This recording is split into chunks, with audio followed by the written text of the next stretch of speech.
It's going to be bringing some energy, and so you need to help fuel that energy, those of you that are in the room. And I know we have a global audience, people tuning in online from around the world to experience some of the content. So if you're in the room and you're wondering why Mark is on the stage, he would much prefer to be right in front of you. But our equipment works a lot better when we work from the stage. So he'll be interacting with you. Thanks for being here. He'll be interacting with people online as well. We're going to have a great time of learning this morning. If we have never met, my name is Ben. I have the privilege of being the lead pastor here with an incredible team. I know our staff's in the house, excited to learn today. We got some of our volunteers, local ministry leaders, local business leaders ready to be invested in. And so if you're wondering, like, how did we win the lottery today? Like, how did we get to be able to be a part of this experience? About 7 or 8 years ago, I was introduced to Mark Miller's book, The Secret. And Mark has a unique writing style where it's a parable approach where you get to know somebody, and through the story, leadership principles unfold as the book goes. It's an incredible way to learn for a simple guy like me, and yet it packs a power punch of important leadership principles that were helpful for me. And so 6 years ago, I was invited to step in as lead pastor. And I got this little email. Mark Miller's releasing a new book, Chess, Not Checkers. Or did I get that title right? I just know it was, Chess, Not Checkers. And I'm like, this is interesting. And so I wanted to be a part of this first to get the book group. I got it in the mail before it was published. It was exciting, and I was like, I'll write a little review on this. And as I was reading it, I had just been asked to become the lead pastor of our church. And I remember a story about Blake is taking over a company or asked to step into a significant leadership position. I'm like, I'm Blake, and I've been playing checkers, and I need to play chess in my approach to leadership. I need to think at a different level in order to lead at the level that I believe God was asking me to lead. And so that really began like a growing appreciation for Mark's work. And so a few months ago, I was asked about his latest book, and I signed up. And so I'm going to introduce you to Becky, who is the owner of Weaving Influence. She is a kind of helps produce publicity and digital marketing for authors and thought leaders. She's been doing it for 10 years. And we just started this conversation about the event that we're going to have today. And so in a minute, she's going to introduce Mark. But first, I just want to take a moment and pray for you, pray for our time together. And I know there may be some of you joining in. I'm not sure your faith background, but if you don't mind, we're just going to ask God to kind of open our hearts to what he has for us. Will you join me in that? God, thank you so much for the gift of knowledge, wisdom, the ability to learn, to grow, to experience transformation, to not be stuck where we're at. And so, God, I pray that today you would allow Mark to invest in us, to grow our leadership, because I'm convinced when life-giving leaders grow, everyone around them wins. And so today, we're excited about the way you're going to help not just us, but communities around the world win. And so we open our hearts to you, and we pray this in Jesus' name. Amen. Amen. Well, thanks for being here. I'm going to introduce Becky. Give her a warm welcome as she helps us get to know Mark before he steps on the stage. Hey, thank you so much, Ben, and welcome everyone. It's my privilege to introduce Mark Miller to you. And as Ben said, Mark is a best-selling author of 10 leadership books. The latest is called Smart Leadership, and that's the one that we're going to be learning with Mark about today. A few other things about Mark. Do we have any Chick-fil-A fans in the house? We sure do. Mark is the Vice President of High Performance Leadership at Chick-fil-A. He has been working at Chick-fil-A for 43 years, and he was the 16th corporate employee hired at Chick-fil-A. So he's been around a long time, and those of you who admire Chick-fil-A's customer service and their approach, I think you can thank Mark in part for the great service you experience, for the way that he's been pouring into the restaurant teams for decades. A few other things you may or may not know about Mark. He's a husband, married nearly 40 years, a dad to 2 sons, a husband to Donna, and a granddad to 3 beautiful grandkids. So if you have the chance to greet him in the lobby later, he has a lot of photos, and you'd like to see them. Just trust me on that one. The other thing about Mark is he's so relatable, and so I'm really looking forward to all of you being able to learn with him and ask questions later on. And for those in the live stream, it's so fun to be here with you, and I'll be on chat with you throughout the event. So thanks all. Mark. Thank you. Well, good morning, good morning. Good morning to all of you and to all of you around the world. I'm loving the simulcast option. Fun story, my very first simulcast, I didn't know it was a simulcast. There's a story here. There are no small rooms anymore, ladies and gentlemen. So I walked in, I did a talk for, a couple of hundred folks, and I said, hey, are there any questions? And somebody on the front row raised their hand and said, yes, I have a question from Lithuania. And I said, you have a question from Lithuania, and it's a guy with an iPad. He said, yeah, I've been streaming this. We got people all over the world, and so you like to know if it's a simulcast. So welcome to our simulcast, folks. We will work to include you during our time today. Now, Becky mentioned that I've been on the corporate staff for over 40 years, and that is correct. But in the spirit of full disclosure, I need to tell you, I started my Chick-fil-A career as a team member in a restaurant. It was ugly. We got a Chick-fil-A operator, some Chick-fil-A people here. I'm your worst nightmare. In fact, for all of you, if you think about the worst team member you've ever worked with, you could insert my name there. Now, it wasn't that I didn't care, and it wasn't that I didn't try. First of all, I'm just not good with my hands, that's not a good fit for the restaurant business. And I'm generally pretty slow, and that's not good. Even back then, we needed team members to work more quickly. And so my operator, he was frustrated, and I knew it. And so one day he told me to wear a tie to work, and I knew I was not being promoted. He said, wear this tomorrow. And I said, yes, sir. And he said, and bring a heavy coat. Now, it was Atlanta, so it's not as cold as your winters, but I said, I guess we're going to be outside. So the next day I show up with my tie and my coat, and I said, I'm here, sir. And he said, come on, we're leaving. So I didn't ask any questions. We walked out and got in his van, and we started driving.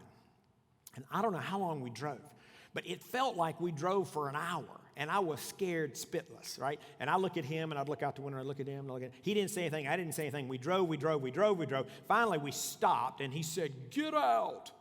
And I said, he's going to shoot me. And then I said, but wait a minute, why would he want me to wear a Chick-fil-A tie if he's going to shoot me? So I don't know. So I get out, and I want to just date this story, and I'm going to share something that 2/3 of you have never seen before. He rolled down the window. We used to have cranks on those things. It was old school. He rolled down the window, and he gave me a stack of little cards, and they were for free Chick-fil-A sandwiches. And he said, I want you to go up and down the streets and meet all these people and give them one of these cards and invite them to come eat with us, and I'll pick you back up on this street corner in 2 hours. So now I tell people I was the first restaurant marketing director in Chick-fil-A history.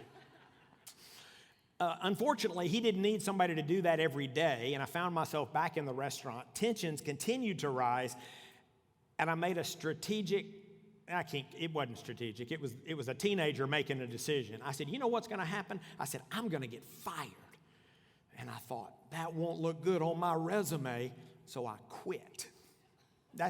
True, that's not career advice for any of you. I'm just saying, that made sense to me as a kid. So I quit, and I ended up going to the corporate headquarters, walked in and applied for a job working in the warehouse, and told the receptionist that's what I wanted to do. Just a few minutes later, Truett Cathy came out, who's the founder of Chick-fil-A, and you're thinking, well, why in the world would the CEO of this big company be interviewing this punk to work in the warehouse? Well, back then, there were only 15 employees. So if you've got 15 employees, I'm assuming the head guy is actually doing the interviewing. And it was a very short interview. He asked me about working in the warehouse, and I told him I did. I really didn't have any other skills, and I didn't think it'd be appropriate to work in or ask for a job in marketing or human resources, but I figured I could pack boxes. And then he said, who have you been talking to? And I remember thinking that was a hard question. So I said, who have I been talking to about what, sir? He said, who have you been talking to about working in the warehouse? And I said, no one. And he said, well, somebody quit yesterday. I guess you can have the job. So I tell folks it was a combination of God's grace and his lack of discernment. I got that job working in the warehouse and also got to work in the mailroom. And that was 43 years ago. So I am thankful to have made that journey and to share some of the things that we've learned along the way. Just one more word of context. About 20 years ago, we realized that we needed to accelerate leadership development. And I'd held down barely, several jobs and moved around the business. Part of it was let the kid do it, so I'd do anything. I got to start our corporate communications group, and I started our quality customer satisfaction group because, again, there weren't many of us, and so I'd do whatever. But about 20 years ago, we realized we needed to accelerate leadership development. I don't know if you've ever been there. When you have an opportunity to seize or a problem to solve, you generally put a leader on it. And we had problems and opportunities, and we looked at our leadership bench and we said, yeah, it's not where it needs to be. And so I was asked at that point, even though I had additional responsibilities, to spend 90 to 95% of my time helping our leaders grow, both our corporate leaders and our restaurant leaders. And that's the journey I've been on really for the last 20 years. And so today we'll talk about the latest chapter as we have tried to serve our leaders. And my prayer is that it would add value to you. So let me start by saying congratulations for weathering the last 24 months. You know, it was this week 2 years ago that it was declared we're in a global pandemic.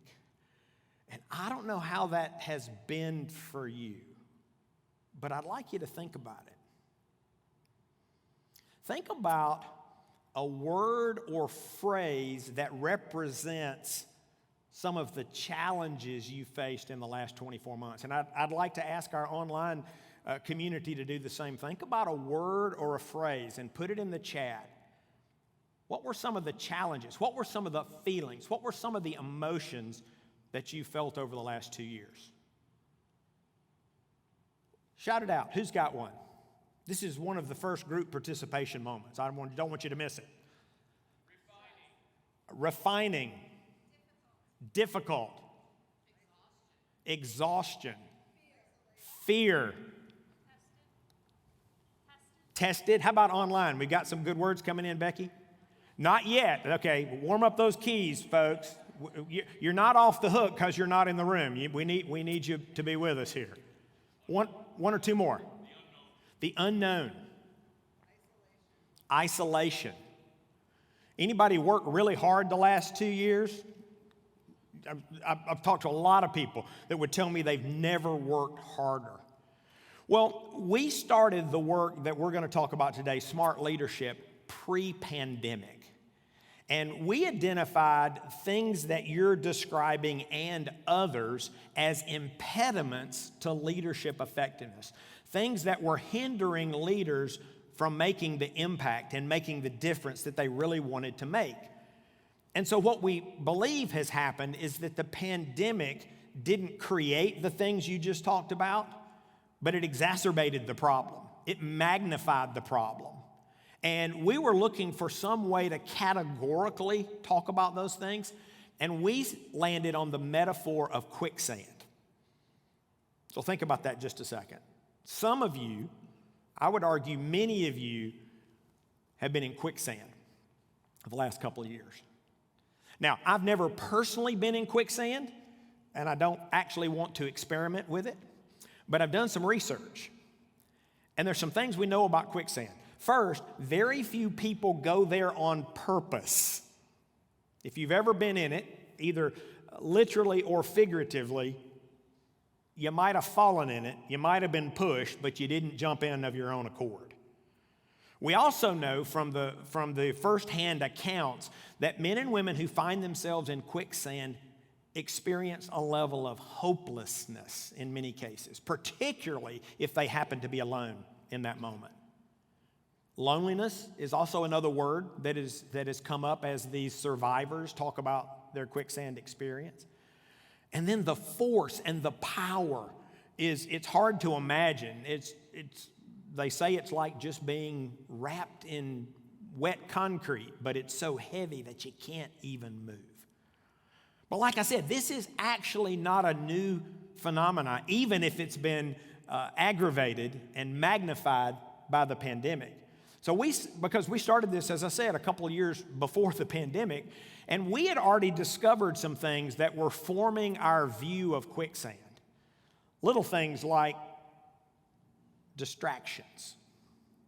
Do you know that if you work in an office pre-pandemic, that on average you were distracted every 3 minutes?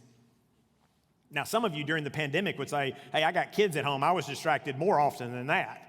But see, the fundamental problem is the psychologists tell us that it takes 20 minutes to regain the level of mental acuity that you had before the distraction.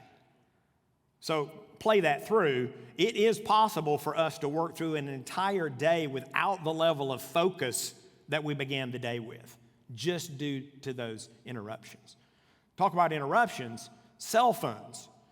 In America, average American pre-pandemic was checking their phone 150 times a day. Hang on, there's more. With 2,617 swipes or clicks a day. On average, 94 text messages. I won't ask you to raise your hand if you get more than 94. That's a lot of text messages. Send or receive, 94 a day. Now here's one of my personal favorites. Pre-pandemic, 300 hours of YouTube content uploaded every minute. That's 432,000 hours per day of new content. No wonder we can't watch all those cat videos, right? They're coming like it's raining cat videos, right? Think about all that. So, again, pre-pandemic, I want to keep coming back to that. This quicksand existed before, and some of us had even become oblivious to it because it was our reality. So we started talking to leaders about those things the things you talked about, the things we just talked about, and here's what we heard. Some leaders said, I hear you, but that's not my problem. I said, well, okay, what's your problem? They said some of the things you mentioned earlier, pre-pandemic: fear, fatigue, aimlessness.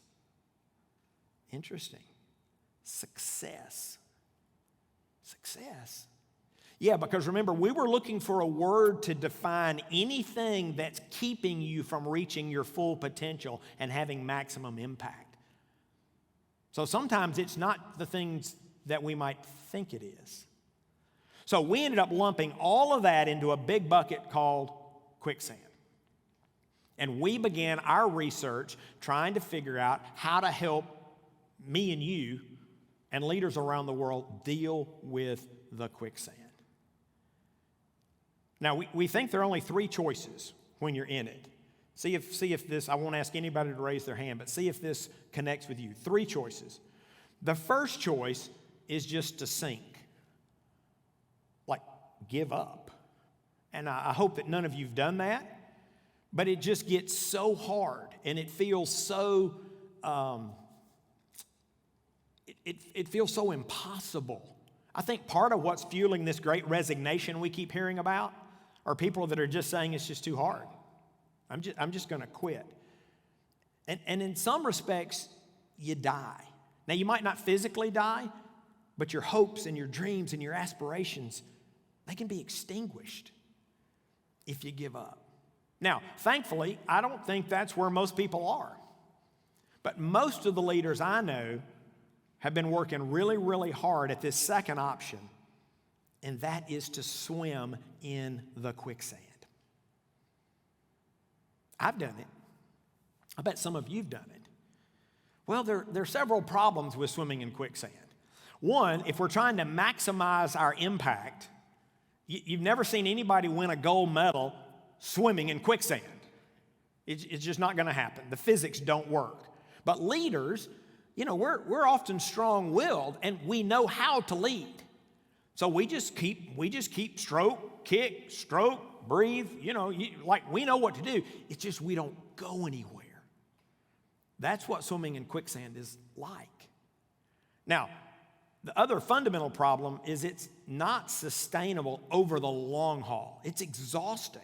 And I think it leads to many leaders who then resign themselves just to quit, just to sink. So, we don't want you to quit and sink. We don't want you to try to swim in it.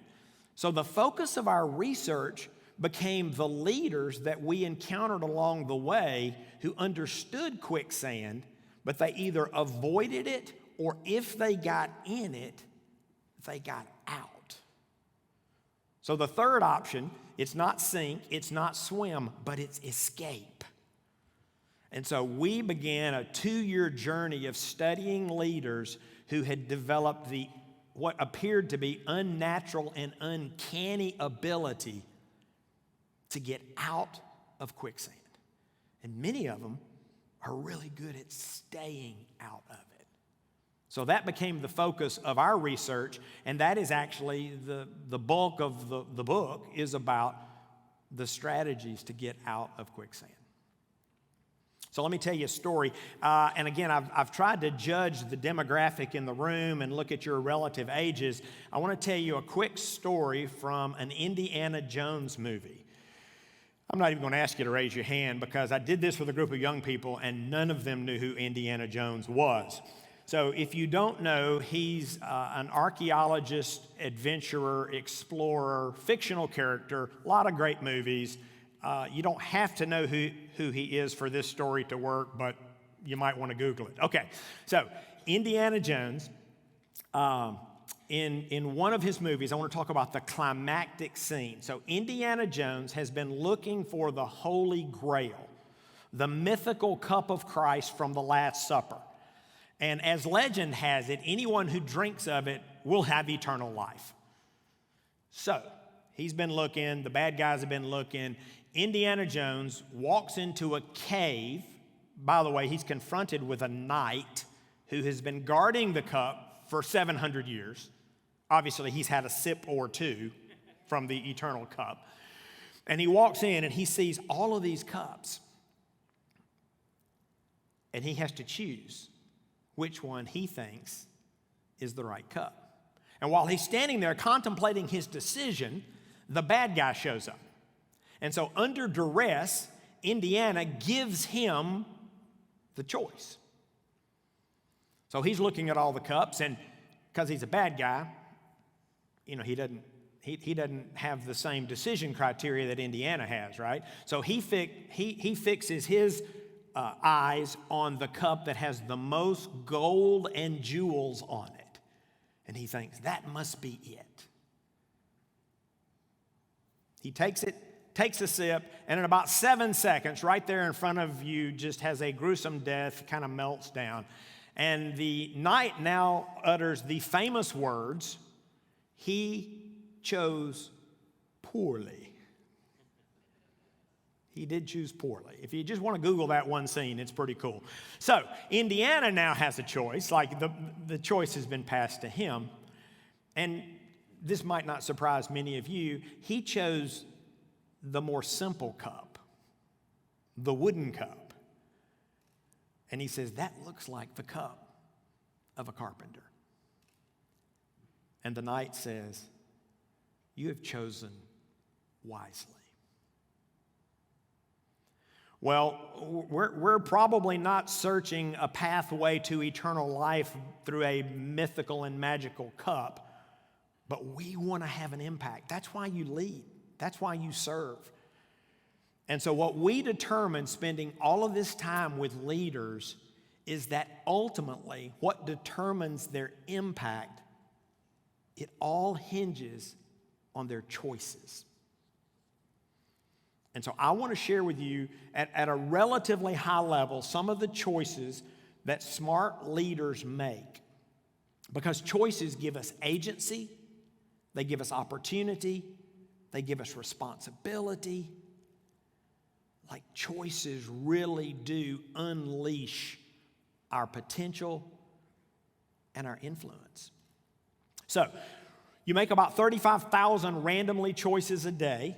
35,000 randomly conscious choices. I've got to get that. Randomly conscious choices every day. We're not talking about that. And in the book, we go into the different categories of choices. I'll spare you all that. We want to focus on the smart choices. The smart choices are those that require a little more focus, a little more energy, but they yield a disproportionate return. Think of them like the domino that falls to trip all the other dominoes.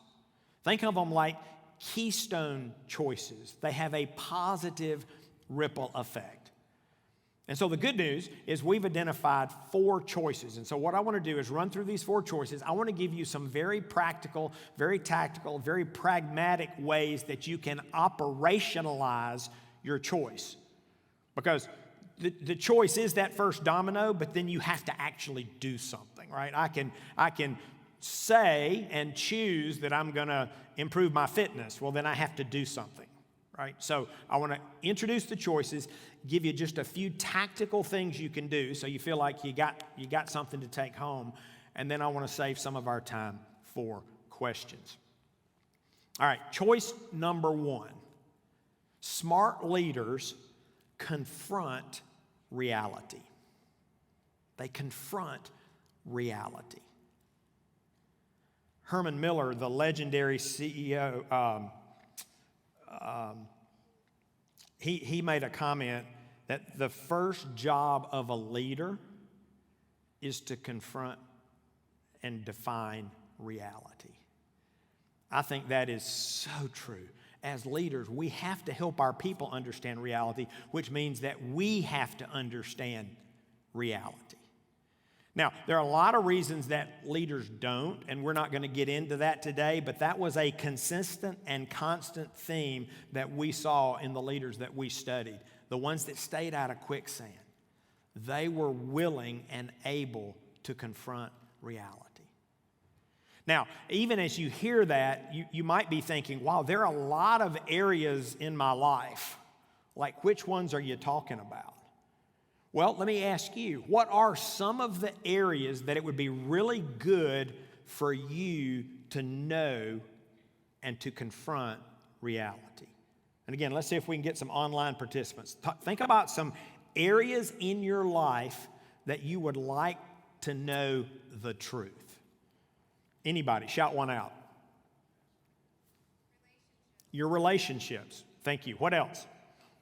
Your health. Thank you. What else? Finances.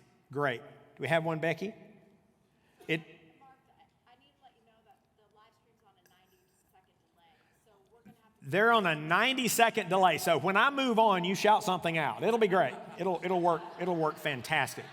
Okay, good. All right, a couple more. Areas you'd like to know the truth. You think it would be good for you as a leader to confront reality. Your career. Your partnerships. What else? Timing. Timing? Is that what I heard? Okay, good. Thank you. Another? Conflict. Okay. Morale. Yeah. How about, would it be really good for you to know the reality about your leadership? It would. You're not nodding. Yes, it'd be really good for you to know that. Would it be really good for you to confront reality about your team? One of the things John Maxwell has said for 30 years is your level of success is ultimately determined by those closest to you. It'd be really good for leaders to confront reality about the strengths, weaknesses, gaps, and opportunities from around your team, just around your table. Becky, do we have any to add? I don't want to leave these folks out. Yes, I don't think this is on. Doug in Atlanta says that he needs to face reality about who is really on my team as a leader. Ooh, okay. Who's really on your team? That'd be good to know, because just because they're sitting there doesn't mean they're really on your team. Absolutely. All right, so let me just say, I want to acknowledge the obvious. It's hard for many, many, many reasons. That'd be another conversation if we had another hour to talk about all of the reasons that leaders struggle with this whole concept of confronting reality. But for our purposes today, let's pretend that you're willing to make that choice. I want to be a leader that confronts reality. Well, then you're faced with the question, yes, but how? Yes, but how? And so I want to give you a few ideas to consider. You could make a really, really long list, but I like the concept of finding fresh eyes. Find fresh eyes. And these are people who care enough about you to tell you the truth. They'll confront your bias. They'll ask you hard questions. It's like, well, whoa, where do I find those people? Well, here's some ideas. Have you ever considered a personal board of directors? Like put together 4, 6, 8, 10 men and women who you trust, who will do some of those things for you when you've got to make life decisions or career decisions or personal decisions. You can get their input. Those are men and women who can give you feedback. Just think about what a board does for a CEO. You can have a personal board of directors. But let me give you another idea. You could have a coach. You could actually pay someone to coach you. And they'll tell you the truth. Good ones will tell you the truth. And they'll give you thoughts on how you can get better. But maybe you don't have the budget for a coach. Well, you're not off the hook either, because maybe you could get a mentor. Now, somebody says, well, what's the difference in a coach and a mentor? Without getting extremely technical, the way I like to think about it is you pay a coach and a mentor does it for free. Because they kind of serve the same purpose, right? They're going to be a truth teller in your life. They're going to ask you hard questions. They're going to confront your bias. Now, one quick word, and I'd love to talk about this for an hour. We're not going to go there. There are a lot of people that don't have mentors for any number of reasons. I think there are 2 predominant reasons that a lot of people don't have a mentor. One is you aim too high. You think, if I had a relationship with the world's leading thinker on X, I would ask them to be my mentor, but I don't have a relationship with them. All you need to do is find somebody who's just a little bit ahead of you that's willing to help you. So 1, aim too high. And 2, we look for men and women who don't exist. We're thinking, okay, I need a mentor. I need somebody to help me with my finances, my relationships, my fitness, my career, and my communication skills. If I can find that person, I'm going to ask them to be my mentor. You might need, and probably do need, if you go this path, you're going to need multiple mentors. The man or woman that can help you with your relationships may or may not know jack about finances or fitness or whatever. So don't aim too high, and don't think you've got to find one person that can mentor you in all areas. So another, if you've got resources, you can hire consultants. And I love working with consultants because I always get smarter in the process, right? I don't generally use consulting as an outsourcing mechanism. I mean, they do some of the work, but if I don't learn in the process, I feel like I squandered an opportunity. So I love a consultant. The good ones, again, will tell you the truth. The not so good ones, they borrow your watch to tell you what time it is.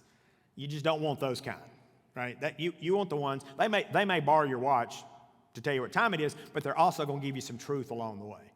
Those fresh eyes, the main thing they bring to a leader, because remember, you're trying to confront reality, and they will help you with what is true. One more idea is, if you want fresh eyes, you could actually put a group together, maybe not the board of directors, but a different kind of group. Some call them mastermind groups. I call them peer groups. We created a group 23 years ago to study the topic of leadership. We've been meeting twice a month for 23 years, usually 3 hours out of whack, every other Monday night. And that group, not only have we learned a lot about leadership, we have helped each other. We have helped each other confront reality. So, the story goes that Socrates was approached one day by a young man that said he wanted to find knowledge. And Socrates said, come on, let's take a walk. And so they're walking down the beach, and all of a sudden, Socrates turns and begins to walk out into the water. Well, the would-be protege is kind of shocked by this, but he thinks I should follow, right? I've started this conversation. So he walks out in the water with Socrates. They're standing in water this deep. And Socrates said, now, tell me again what you want. And the young man said, I want you to help me find knowledge. And as the story goes, and reported by multiple sources throughout history, Socrates grabbed him by the shoulders and pushed him under the water. And then he let him up. The man's a little bit dazed and confused. And Socrates said, now tell me again what it is you want from me. And he says, I want you to help me find knowledge. Well, doggone it if he didn't grab him again and push him under. And he held him under longer the second time. And he let him up. And the man is really dazed and confused now. And Socrates said, what did you want? He said, I want you to help me find knowledge. He grabbed him again and pushed him under and held him under an uncomfortably long amount of time. Now, depending on which account of this story you read, he did this between 4 and 6 times, each time holding him under the water longer. The last time when the young man was allowed back to the surface, coughing and spitting and wheezing, and Socrates said, what is it you want? He said, I want air. Socrates said, when you want knowledge as bad as you want air, you'll find it. My belief is when leaders want reality as bad as we want air, we'll find it. It's elusive. It's sometimes tainted. It's sometimes veiled. It's sometimes twisted, sometimes requiring a lot of energy and effort to actually figure out what is true and what is real, what is happening. But if you want it, you can find it. The second smart choice, the leaders we studied had an uncanny ability. It's very deliberate, very thoughtful, very intentional, but uncanny to the observer to grow capacity. To grow capacity. They choose to grow capacity. I can say from experience, capacity does not grow by itself. Life sucks capacity out of us. But the best leaders grow capacity. Now, there are a lot of ways to do this, and you can make your own list. You can probably use your imagination, but they grow their own capacity as it relates to their personal energy. I know leaders who know how to lead, they don't have enough energy to lead. Well, how do you do energy? Again, we're not going here today, but you can make your own list. How much sleep are you getting? How much water are you drinking? How much exercise you, right? What kind of relationships do you have that are life-giving, and so forth and so on. So energy is one way to grow your capacity. Another is just around the topic of time. Again, this is another topic for another day, but Peter Drucker, the management and leadership guru from 50 years ago, I actually think the greatest leadership thinker of the last 2,000 years is Peter Drucker. And he said he had never met a knowledge worker, which is us, men and women who predominantly use our minds to accomplish our work. He said he'd never met a knowledge worker that couldn't cut 25% off their calendar with no ill effects. Now, I don't know what that number is. But most of the people I know have things on their calendar they could cut with no ill effects. Well, why am I talking about taking stuff off your calendar? Because that's a strategy to grow capacity. Right? Everything that comes off your calendar, you have more capacity. So those are kind of the obvious ones. But I want to share one, and I want to camp here for just a second, because this is probably the most counterintuitive and perhaps controversial thing that we learned in all of our research. And it may strike you wrong, and I'm not trying to elicit that response, but I want to prepare you. This may sound crazy to you. Smart leaders, while attempting to grow capacity, are very intentional to put margin in their life. You're probably going, what? I actually had somebody that said, margin, I don't have time for a vacation.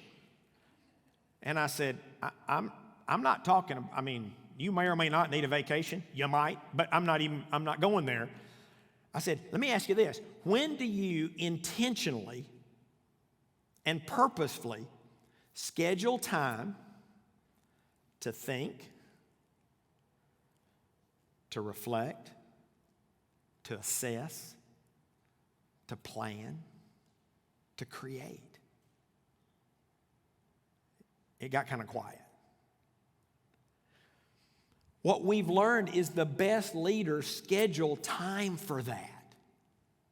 And margin is a little bit of a time machine because it allows you to go back right? When you reflect and assess on the past, you think about the present and you create and plan for the future. So you can go back and you can go forward if you have time to enter into margin. Again, I know that sounds crazy. You think about it. If you're in quicksand, it's almost like saying, hey, I want to give you some swimming lessons. It's like, no, kind of throw me a rope, please. But see, I think margin is that rope. Because how are you ever going to get out of the quicksand if you don't have time to plan your escape? Again, that may feel strange, but there's research to support this. We discovered that Harvard actually discovered, they did a 12-year study of CEOs. And you may or may not be a CEO. I'm not a CEO, but I think there's wisdom in this. In a typical work week, they spend 28% of their time alone. Like, well, gosh, CEOs are pretty busy, aren't they? Yeah. And they're so busy that they carve out 28% of their time alone. Now, the immediate question that I get from some folks is, well, what's the right amount for me? I have no idea. You may need an hour, or you may need, 2 days. I don't know. I know a gentleman who was promoted to be the president of a multi-billion-dollar company. He said the first thing he did is he doubled the amount of time he spends in margin. On his calendar, he doubled it. So here's the principle I would leave with you. The bigger your hopes, the bigger your dreams, the bigger your aspirations, the bigger your challenges, the bigger your problems, the more time you need in margin. You got to reflect. You got to assess. You got to think. You got to create. And you got to plan. Some would argue that's at the heart of what leaders contribute to the game. Because if we're not doing that, the men and women on your team probably aren't doing that. Particularly if you're not modeling it. And again, for many of them, it's not part of their job description, but it's unique and it's intrinsic in the job description of a leader. So my encouragement to you, again, this is a little bit random. Take it for what it is. To block 2 hours next week.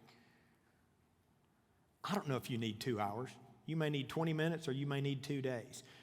But here's what I'd encourage you to do. If you have not embraced margin as a leadership discipline, I'm not talking about vacation, I'm talking about a leadership discipline. Put 2 hours on your calendar next week, anytime you want, and put it down as a meeting with me. That'd be you, not me. Meeting with you. And then when somebody else wants that time, you look at your calendar and go, ooh, I'm sorry, I've already got a meeting scheduled. And you find some other time for them.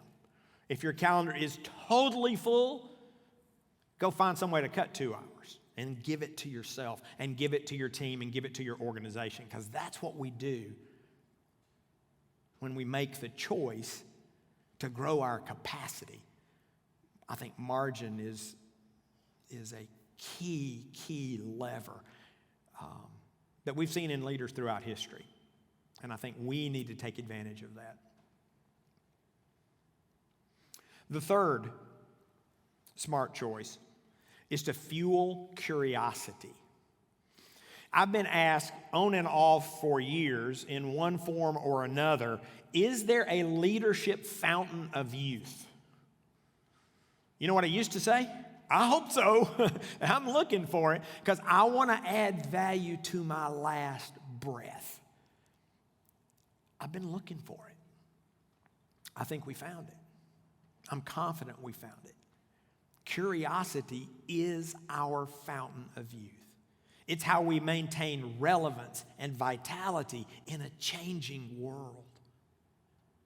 And it's a choice. Now, you can decide how hard this choice is for you to make, but it was in you as a child. And I think it's still in you. If you don't believe me, hang around with some little kids. As my grandkids have kind of gone through that toddler age and they're learning everything, right? They're learning to walk and to talk and what's sharp and what's hot and they're learning, they're curious, and they're full of questions. The best leaders fuel curiosity. Now, as with the other choices, you've got to activate it. Any number of things you can do. A couple examples. I don't want to leave you hanging here. Some are experiential learners. I know a guy who years ago wanted to learn about the internet, so he built a website. I'm not saying that's the best strategy to learn about the internet, but this is a few years back. He said, I'm just going to build a website. And so that's how he learned about the internet. He's totally into experiential learning. That's what fuels his curiosity. Some people read books. I mean, if you look at the research on this, which is a bit spotty, because I've tried to nail it down, but CEOs read between 90 and 100 books a year. They're busy. Yeah, we already talked about that. But they understand if they're going to lead at that level, they've got to keep learning. They've got to keep learning. Some people learn best and fuel their curiosity in the context of relationships. So they're going to lean heavily on this idea of peers and mentors and coaches, and that's how they fuel their curiosity. There's a whole chapter in the book on curiosity conversations. Who are the people outside your normal circle that you can learn from? It's a fascinating way to fuel curiosity. But I want to camp out for just a minute on something you can do and start doing immediately, and it's this idea of questions. It's the idea of questions.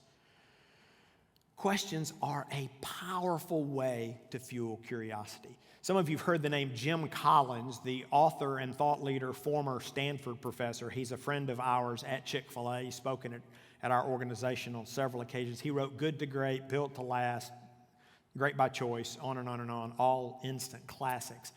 And so Jim was speaking to our group. There were, 6,000, 7,000 people in the room. And he said, I want all of you to double your question to statement ratio. He said, however many questions you ask to how many statements you make, you need to double the number of questions. And while we were processing that, you could almost feel it in the room. We're trying to get our head around it. He said, and then double it again. It's like, whoa. Because see, when we ask questions, we learn, and the people that we're asking questions of learn. And it is a profound tool to fuel curiosity. So here's what I want you to do. I want you to think about one or two of your favorite questions. I want you just to be ready to shout them out. We're going to hear from a couple of you. I'd love for our audience to give us some of your favorite questions. We're just going to do a few here, and then I'm going to throw in some of my own, because I think we undervalue and underuse questions as a leadership tool. Who wants to start? Give me one of your favorite questions. What do you think? Thank you. And by the way, somebody on my team write all these down, because I've been collecting questions. I want to encourage all of you. It should be a hobby. It should be a game for you, that the rest of your life you're collecting questions. So, what do you think? Thank you. What makes you tick? There's a good question. What else? Help me understand. Mark, I have some.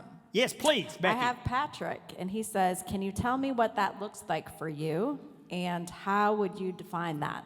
Okay, thank you, Patrick. Give me another one from our simulcast audience. They're coming? Oh. Well, I tried to get ahead of you because I knew what you were going to do. So okay. I did have some coming. I'm waiting for more. Well, raise your hand when you've got another one. Will do. All right, these hybrid events are fun, aren't they? Give me another one from the live audience here in the room. How are you really doing? Thank you. What else? What's the goal? Thank you. What's the vision? Fantastic. All right, so let me give you a couple of my favorites. Here's what you're going to learn. If you're not already well-versed, I'm not assuming you are or are not, but you're going to learn that different questions add disproportionate value in some settings. Right? So some of those questions would be fantastic in one setting, and they might not be as great in the other, which is why I think if you collect questions, you kind of put them in your bag, and you see a situation, you see a scenario, and you've got lots to choose from. So I want to piggyback on one we had back here, what is the goal? And it is the question I ask more than any other question, and on a good day, I ask it many, many, many times during a day. not saying you need to, I'm just a little confession here. The question I ask more than any other is specifically, comma, what are we trying to accomplish? Or what am I trying to accomplish? I'll ask that before I send an email. I ask that before I send a text. I ask that when we're in a meeting and we switch from one agenda item to the next and it just says blah or whatever, right? It's like, I'm going to say, time out. But before we talk about blah, whatever that is, can you tell me what we're trying to accomplish in the next 15 or 20 or 30 minutes? Is this for input? Is this for decision making? Is this for, why are we talking about this? So I ask that question over and over and over, and it helps me lead. It helps me stay strategic and have future orientation and try to push away a lot of the stuff that may be valuable, but not in this context, not at this time, not in this moment. Specifically, what are we trying to accomplish?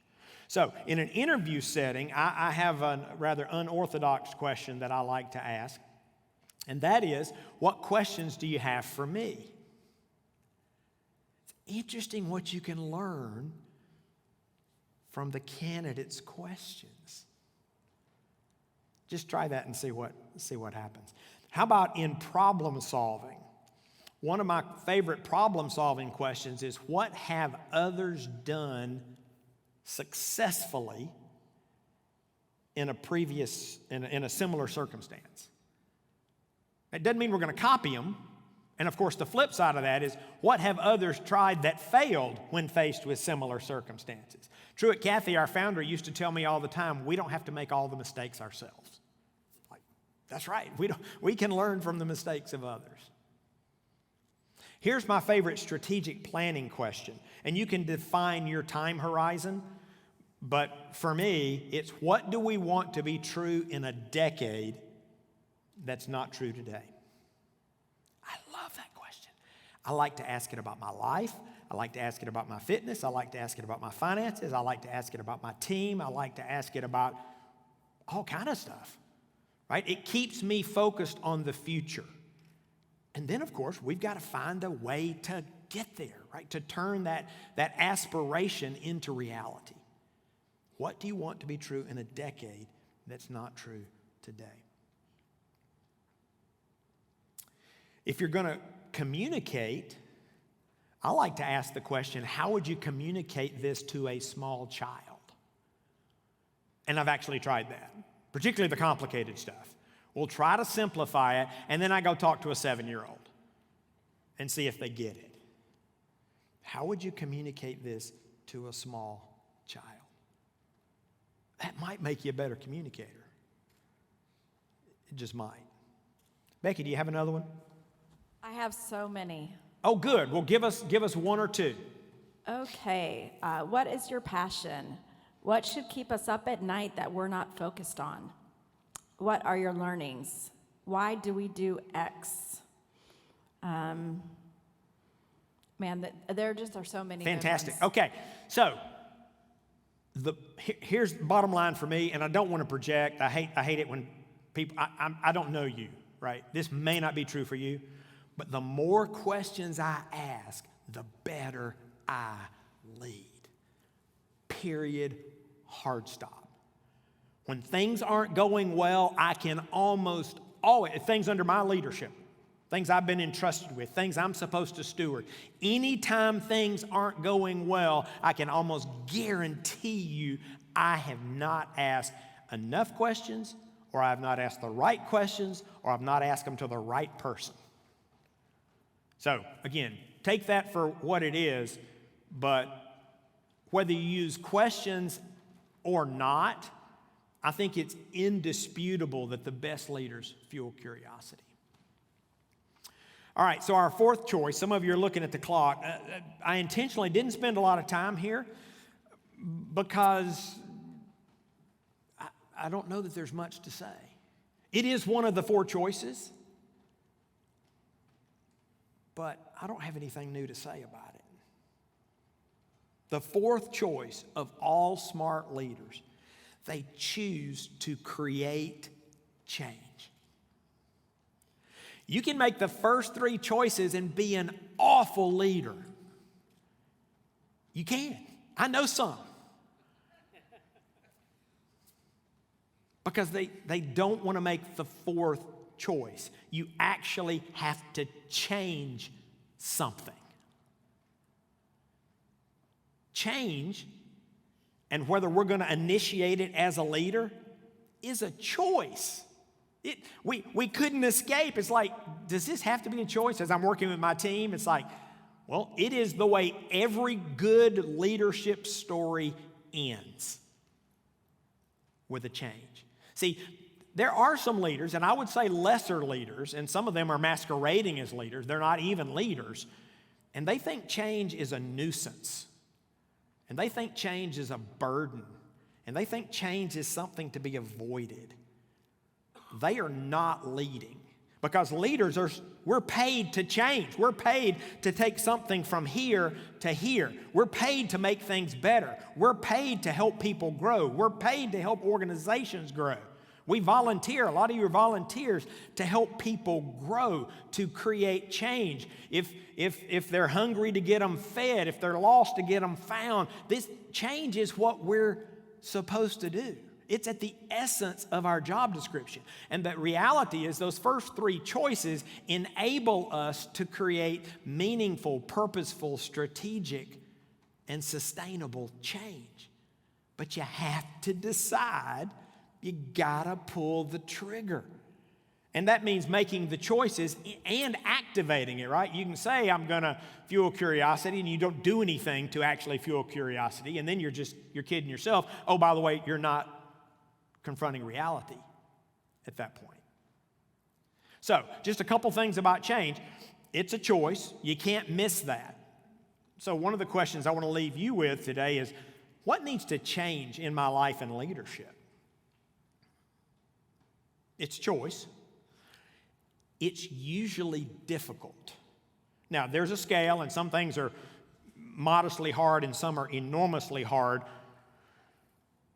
But non-leaders typically don't like change.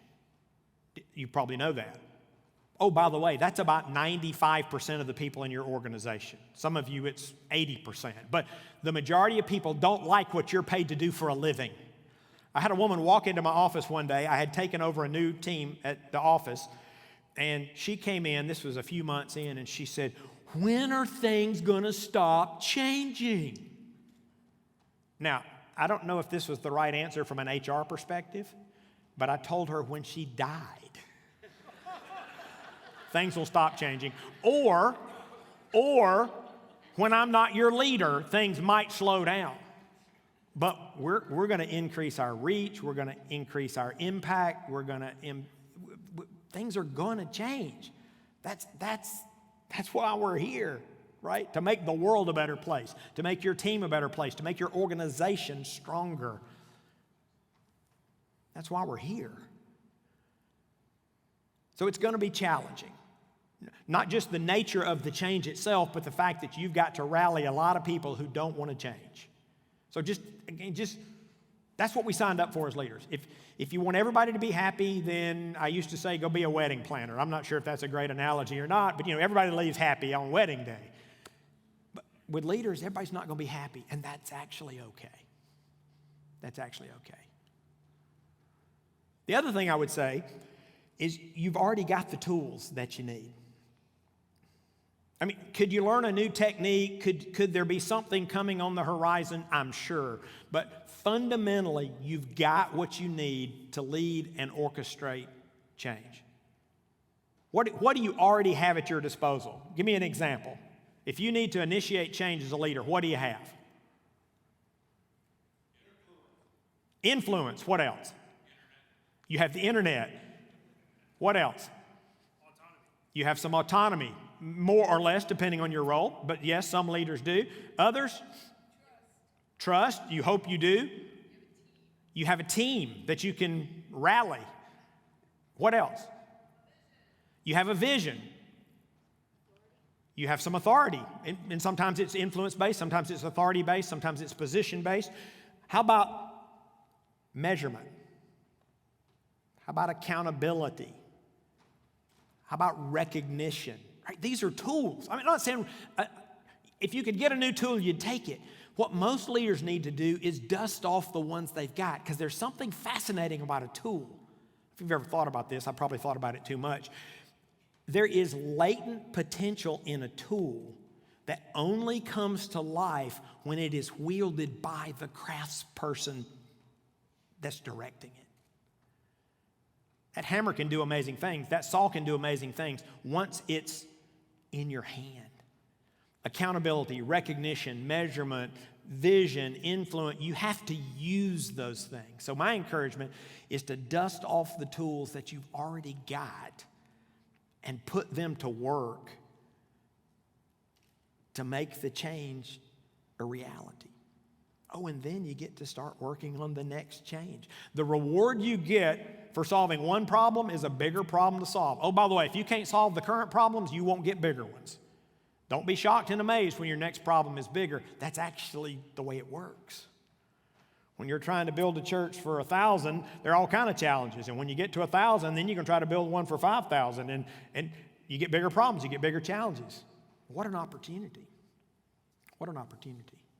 Last but not least, work really, really, really hard to keep the change as focused as possible. Now, you may have a lot of change going on, but a change like we're going to improve, that's not good.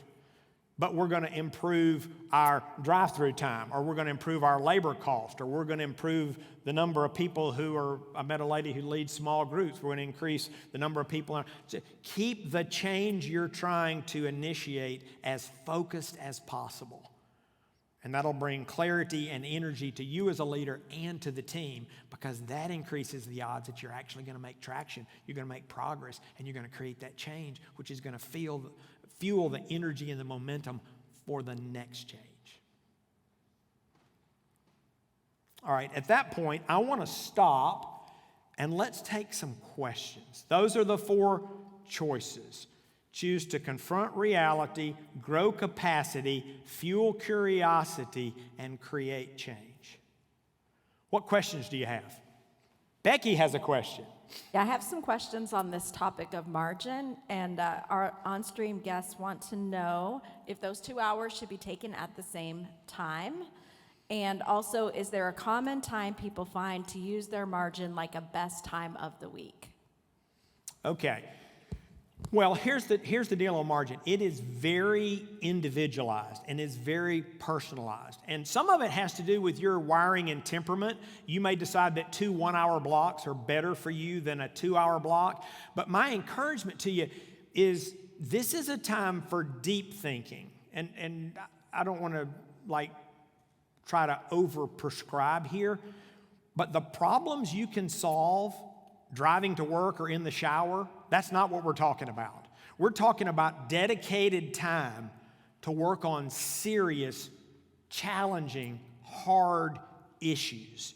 And so, again, you may find that a 2-hour block would be more productive than 2 one-hour blocks. As far as when to do it, I'm not even sure that once a week is going to be your answer. I try to block, historically I've tried to block, let me back up. I started trying to block 1 day a month, and what I found is that things kept encroaching on that day, and it would turn into a half day. And then 1 month, it might not even happen. So I started scheduling 2, knowing that if I lost some, I could at least have a full day. And during different seasons, even that evaporates, which, good intentions count for almost nothing. So we then have to work hard to get that back on the calendar. So I don't even know that weekly is your answer, but experiment with it. And maybe it is at the beginning of the week and you're planning for the week, or it's at the end of the week and you're reviewing. Experiment with it, but use it as a dedicated time to reflect, to assess, to think, to create, and to plan. And my bet is you'll be a better leader. All right, thanks for that question. Anything in the room? Question? Yes, ma'am. How do I approach leaders or coworkers that don't like questions? I just keep asking questions. I just keep asking questions because again, I don't know the circumstances, but we need people who are willing and able to answer questions. We need people who are willing and able to answer questions. And so I keep asking questions. One, I'm going to try to get to the root of that. Like, with questions, like, what is it about questions that you find off-putting? You know, what are you thinking? What are you feeling when I ask you a question? And maybe, again, back to the whole idea of trust, maybe they say, well, I think you're trying to trick me, or you're trying to expose my weakness. Well, then you got a trust issue to work on. Right? No, I'm trying to ask you because either I don't know or we need to learn this together. But I would try to get at the root of it, but we need people who are willing to respond to thoughtful, appropriate questions. That'd kind of be my bias on that. I see a hand. Yes, sir.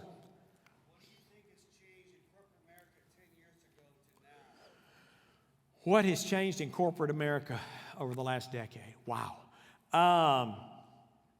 Well, right now we're in the middle of this remote workplace strategy. I mean, I cannot tell you. I'm working on a book right now on organizational culture, and everybody, you got to talk about this whole, can you maintain a culture if people don't go to work?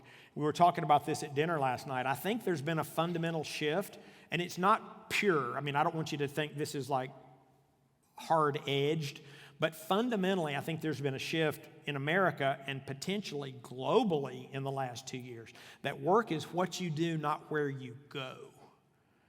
And a lot of leaders are struggling with that because they have lived and grown up in a paradigm, no, work is where you go. And I think that genie's out of the bottle. So changes over the last decade, of course, technology, competition, complexity, all that's happening over the last decade. But I think the last 2 years will probably be looked upon by historians as a defining moment in the history of work. I think it's going to have greater consequences potentially than the Industrial Revolution. Like, I think the world has fundamentally shifted in the last 2 years. And a lot of organizations are trying to get their head and their hands around that. So how is it that you change leadership to adapt to that new model?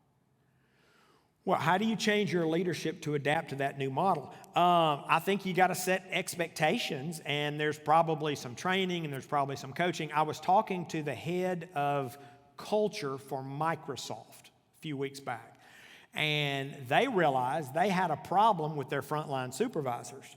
And they'd done a lot of analysis, and, leadership in some respects is a chain, right? And frontline supervisors, they're the ones that interact with the workers. And if you have issues with your frontline supervisors, you probably got issues with your workers, right? I mean, that's the way it works for cascading communications and other things. And they actually said they were going to try to simplify it. And they told their frontline workers that we want you to model, to coach, and to care. Now, I'm not saying that's your answer, but I love the clarity and the simplicity of it. And they've now trained, whatever the number is, 40,000 leaders around the world in their 110 countries they operate. Microsoft is saying we need this level of clarity and simplicity for our frontline workers. If they're not modeling the right behaviors, if they're not coaching people on their performance, and if they don't care about them as human beings, we're in trouble. So I highlight that only to say, you're not going to make any shift in a long-standing leadership paradigm without clear expectations, without training, without reinforcement. And that's just a recent example of an organization I know that is actually trying to make some of those changes. And I would say, not that I'm advocating this either, but there's some people who won't make the transition. There's some people that didn't make the transition to working from home. I talked to a guy last week whose company provides virtual workforce. This was pre-pandemic. Well, during the pandemic, their business went up. And I said, that feels counterintuitive because I don't understand. And he said, companies had a lot of people who couldn't make the transition to virtual and maintain their productivity and their engagement. So a lot of people fired them and they replaced them with these virtual workers. So at some point, if a new paradigm is required for leaders, then they will adapt or they may become irrelevant. So hope that doesn't happen.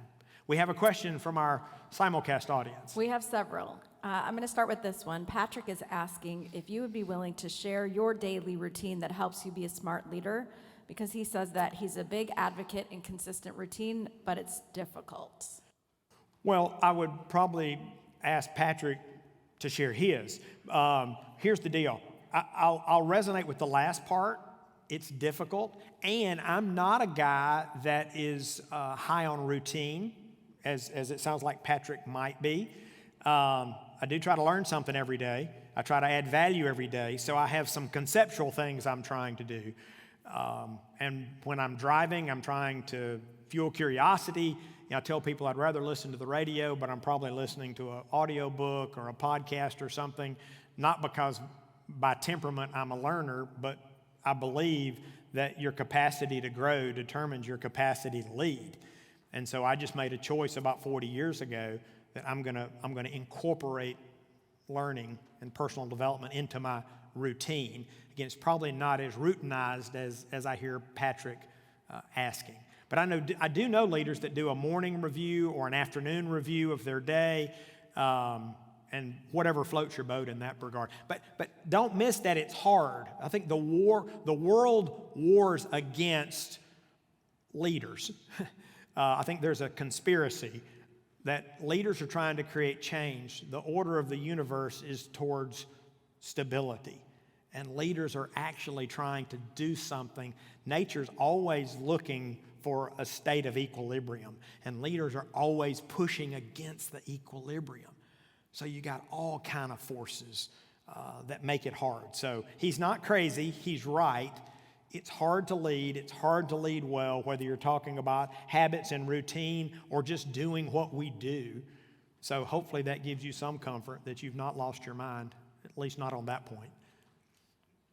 Thank you, Patrick.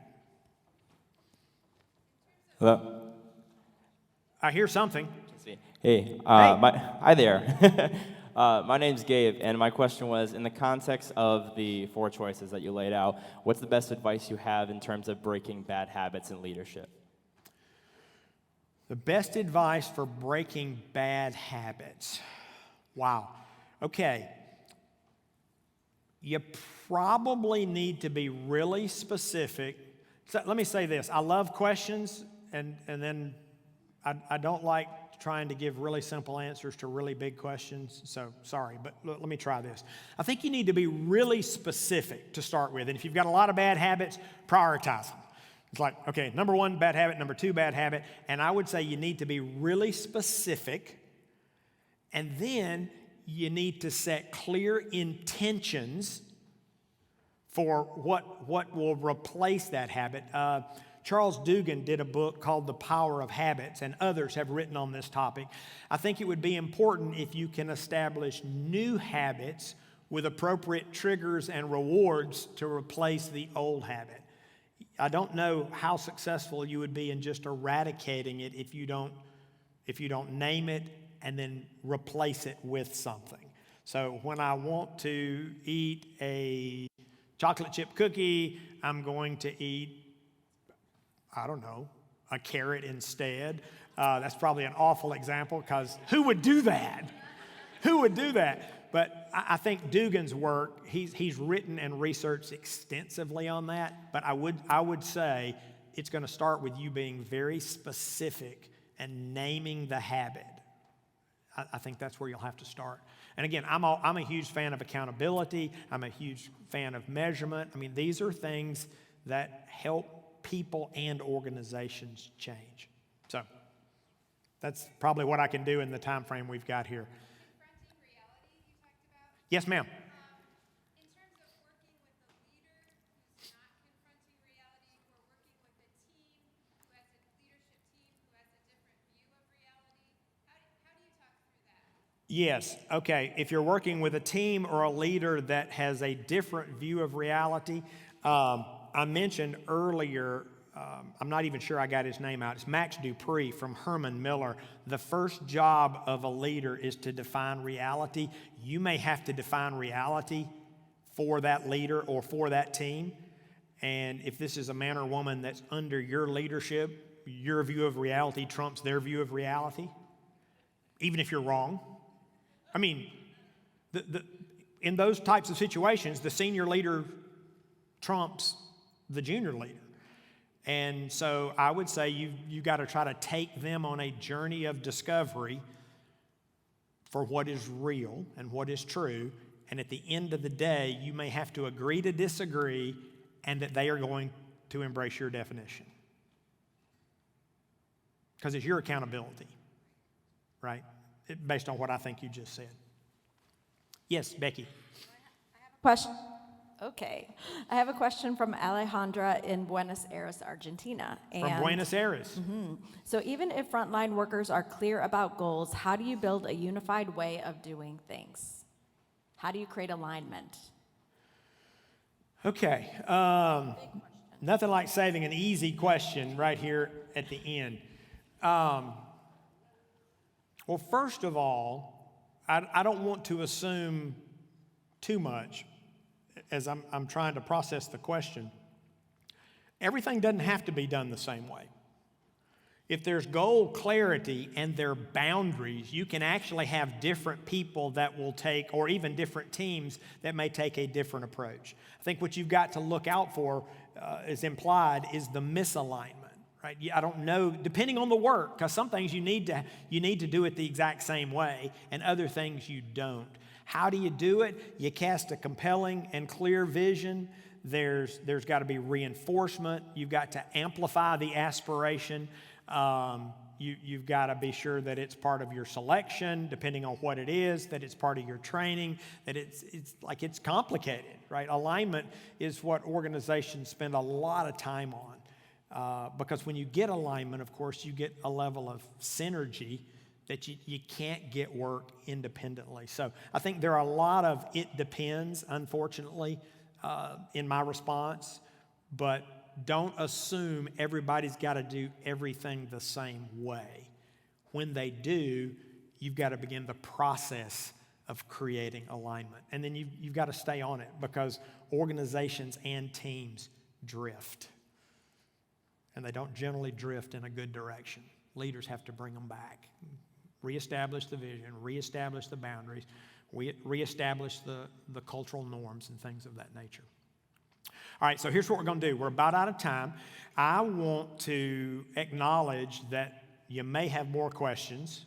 There may be more questions even online. So let me give you my cell number. If you want to send me questions, I'll respond to all of them. My number is 678-612-8441.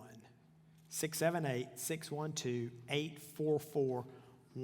And I'm sorry we didn't have more time for questions. I probably talked too much at the beginning, but that'll give us a way to continue the conversation. So I want to wrap with a really, really quick story.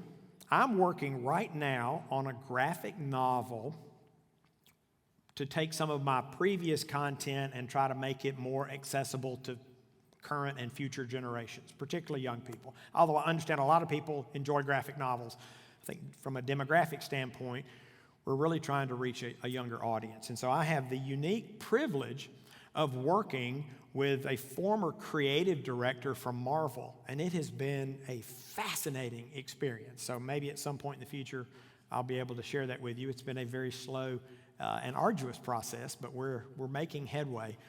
And we were in our very first meeting when he's trying to help me understand the world of superheroes. I kind of missed most of that growing up. In fact, I have since gone back and watched all the Marvel movies, so I'm catching up.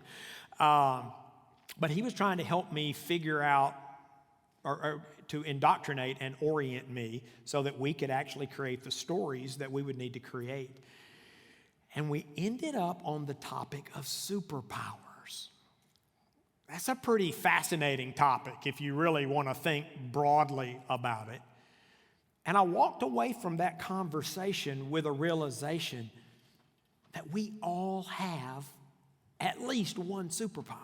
Every one of us. All of you out there watching this from wherever you are in the world, and everybody in this room, we all have at least one superpower.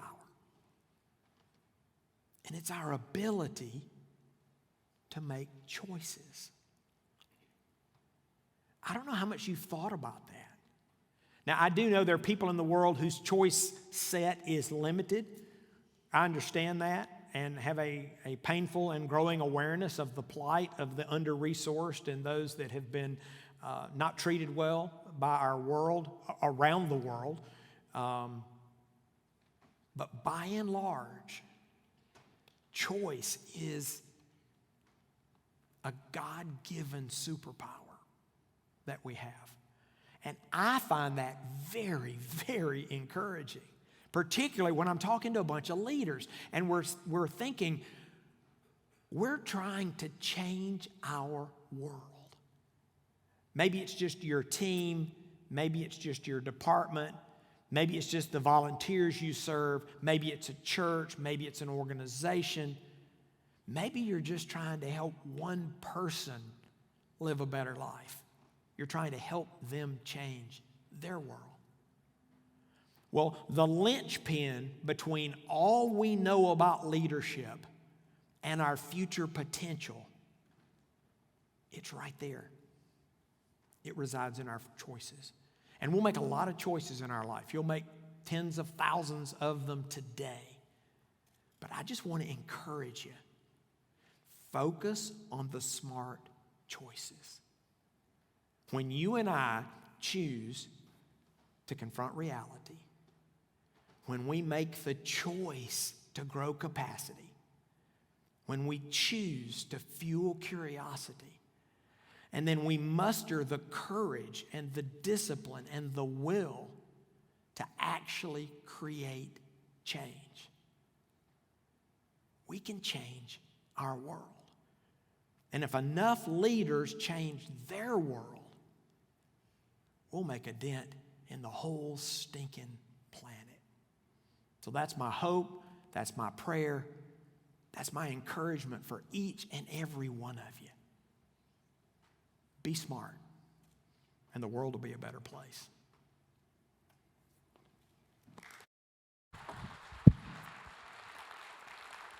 So good. Thank you so much for being here. Here's what I got: two things. There's going to be a meet and greet available in the lobby for those who are physically here. For those of you watching online, thanks for participating. But I would love for you to just take a deep breath. And I want to give you the gift of 30 seconds to look over your notes, to highlight that one choice that you need to make, if you haven't done that already. If you need to use this space to take a minute or two before you rush off to whatever's next, I know for me, if I don't take just a minute to reflect on those things that I heard that I want to capture or think deeply about, maybe put some time in my calendar, I get swept up with all of the other things that come across my to-do list. So if you want to take a second to do that now, you can. Otherwise, you're dismissed. Thanks for being here. Mark will be available in the lobby for a meet and greet, and I hope you enjoy the rest of your day. We hope to do this sort of thing again in the future. Thanks for being here. Have a great afternoon.